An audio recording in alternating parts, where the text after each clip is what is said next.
че всъщност хората да могат лятото хем да се охлаждат, хем да могат да си позволят сметките съответно за охлаждането.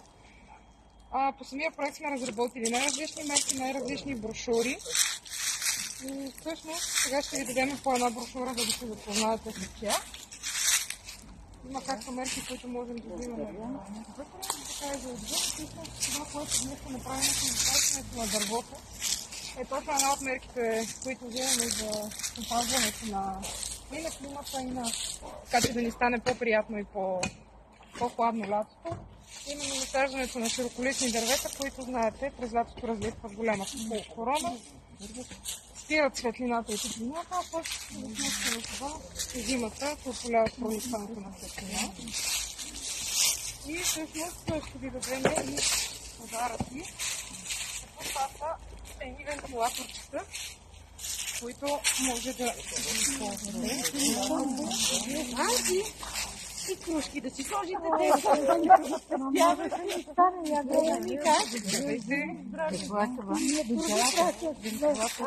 Аз взимам. Ще го взема, да. Що ми го дават?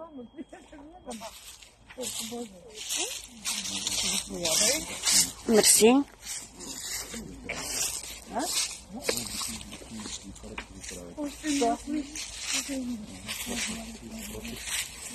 Една кружка само може на мен.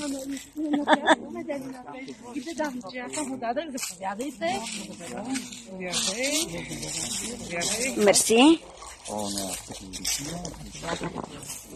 Това е кружката, че сложите в носа. Тя е енергоспестива, ще не свети много силно, пък е по-малко.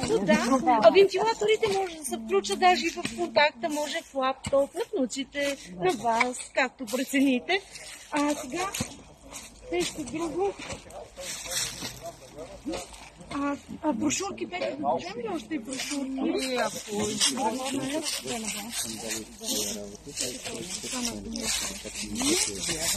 Мерси. Само час. Ето тук ще остава моето, защото снимам. Ела. Нека тя се ги отдалече. Дайте и на мен. На нея ми как? Пети ела. Ела бе. На нея да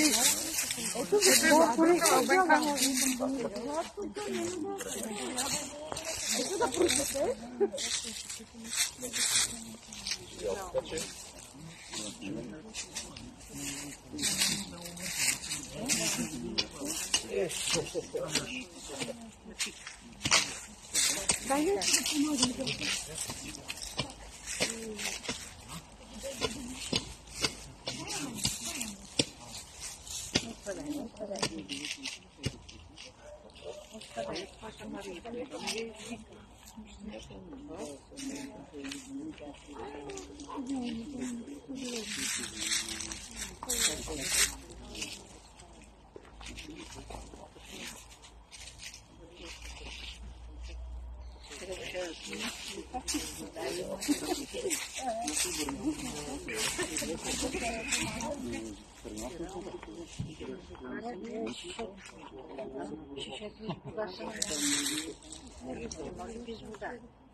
Това е камънето.